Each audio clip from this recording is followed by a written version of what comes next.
Captured is not held, the bill collector is circling overhead. A military position can be captured and still be worthless. That is the savage joke at the center of Russia's drone-watched war in Ukraine. 3 infantrymen crawl into a trench, hang a flag from splintered timber, and report that Moscow owns the place.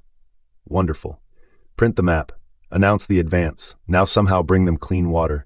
Bring ammunition, food, batteries, night vision equipment, reinforcements, and somebody to drag a wounded man back through open ground. That is when the arrow on the map begins to shake.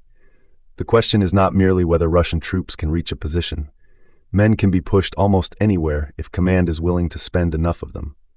The real question is whether anything can reach them afterward. There are 4 tests of control: essentials, power, reinforcement, and evacuation. Fail several long enough, and the captured position becomes bait with a flag over it. On July 6, 2026, the Associated Press reported that Ukrainian mid-range drones were attacking Russian supply lines and identified food, ammunition, night vision equipment, and batteries as frontline dependencies. Not secret weapons, not a chrome-plated miracle. Food, bullets, and electricity.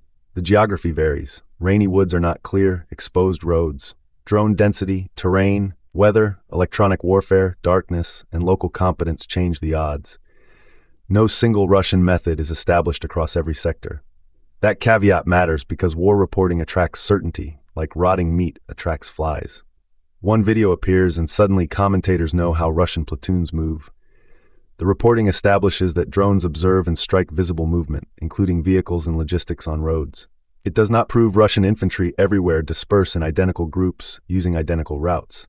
But dispersal creates vicious arithmetic. 10 men in one truck present a profitable target. 10 men spread across 5 holes present 5 supply problems. The unit becomes harder to destroy in one strike and harder to feed every day. For every proposed solution, ask 3 questions. How much can it carry? How exposed is the route? How reliably does it work?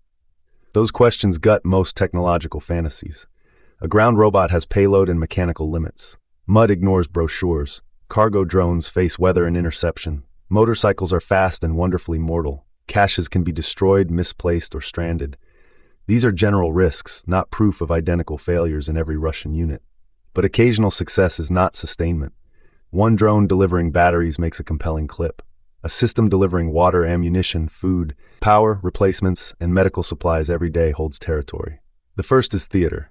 The second is logistics. Think of the position as a machine assembled from mud, fear, and optimism. Ammunition feeds the weapon. Water keeps men upright. Batteries keep radios, drones, thermal optics, and night vision alive. When batteries stop arriving, darkness comes in stages. Flights shorten, radios are rationed, observation weakens, coordination frays. The unit becomes armed men in a hole, while the machine overhead waits without mercy. The route itself is now the battlefield. Roads provide speed and payload, but also heat, noise, dust, and predictability. Open fields offer distance and exposure. Tree lines provide concealment and obvious channels. Ruins provide cover until somebody converts them into coordinates. Electronic warfare may help, but IFRI's analysis of fiber-optic drones and computer vision systems shows why jamming is no holy curtain. Protection may work, it may fail. Certainty volunteers other people for lethal experiments. Then comes the wounded. Casualty evacuation belongs to the same supply chain, except the cargo is bleeding and time is eating it.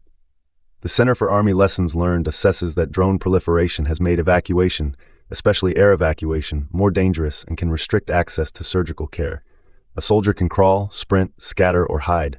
A badly wounded soldier may require several people to carry him. The group becomes larger, slower, and easier to observe. A vehicle is faster but more visible. A dismounted team may be quieter but slow. The map says held. The medic's watch says otherwise. Before accepting any claim of sustainable control, ask 4 irritating questions. Was the location independently verified? Was continued route access demonstrated? Was resupply repeated? Were reinforcement and evacuation documented? A flag proves somebody carried a flag there. It does not prove an army can live there. The useful conclusion is narrow. Where drone observation, exposed routes, and dispersed positions are documented, Russian infantry may survive an initial concentrated strike more easily by spreading out. They may also become harder to feed, power, reinforce, coordinate, relieve, and evacuate. Both things can be true. The war does not end when the arrow reaches the trench. That is when the invoice arrives. Until ammunition keeps coming, radios remain alive, replacements enter, and wounded men leave, The ground has not been conquered. It has been rented from the drone operator, and the bill collector is already circling overhead.